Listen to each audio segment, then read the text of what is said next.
নমস্কাৰ বন্ধু-বান্ধৱীসকল আজি মই আপোনালোকক শিকাব বিচাৰিছো যে কেনেকৈ আপোনালোকে YouTube চেনেলৰ থাম্বনেইল বনাব ক'ত আপোনালোকে থাম্বনেইল বনালে আপোনাৰ থাম্বনেইলটো এট্ৰেক্টিভ হ'ব তো আমি সিম্পলি প্লে ষ্টৰত যাই আমি প্লে ষ্টৰত টাইপ কৰিম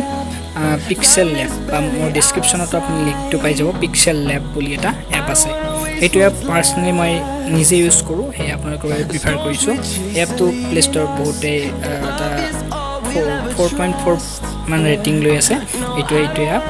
আইকনটো দেখিব পাৰে আপোনালোকে ইনষ্টল কৰি ল'ব মই ইনষ্টল কৰি আছে তো মই নকৰো এই 4.4 ৰেটিং দিয়া আছে এই এপটো আপোনালোকে ইনষ্টল কৰি ইয়াত বিভিন্ন ধৰণৰ আকৰ্ষণ জাত কৰা মানে থাম্বনেইল বনাব পাৰিব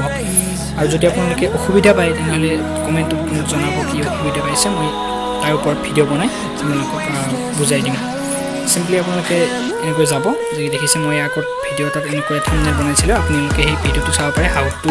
edit YouTube video on YT studio Assamese এনেকৈ মই এটা থাম্বনেইল বনাইছিলো আপোনালোকে যদি ভিডিওটো চোৱা নাই চাই ল'ব আৰু আপোনালোকে এনেকৈ থাম্বনেইল কেনেকৈ আকৰ্ষণীয় থাম্বনেইল বনাব পাৰি এই বিষয়ে আপোনালোকে গম পাই যাব আৰু মই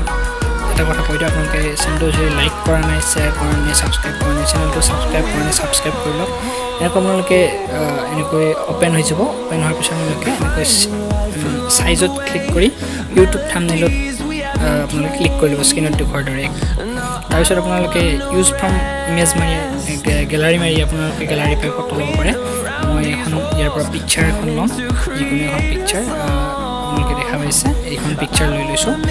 চিকেনৰ পিকচাৰ এখন এইটো লৈ লৈছো ইয়াত আপোনালোকে এটো দেখিছে এ এটা লিখা আছে যাই কিনে আপোনালোকে এডিট অপশনটো ক্লিক কৰি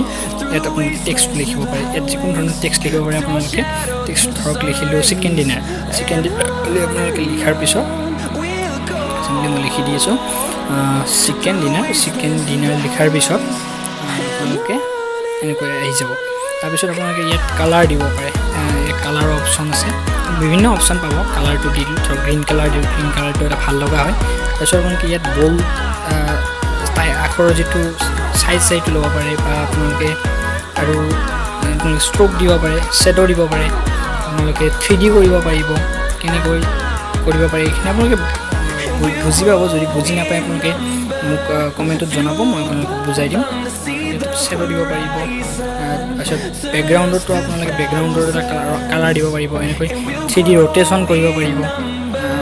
তাৰ পিছত আপোনালোকে এখন পিকচাৰ ইয়াত আৰু যোগ কৰিব পাৰিব আপোনালোকে সিম্পলি এই ওপৰত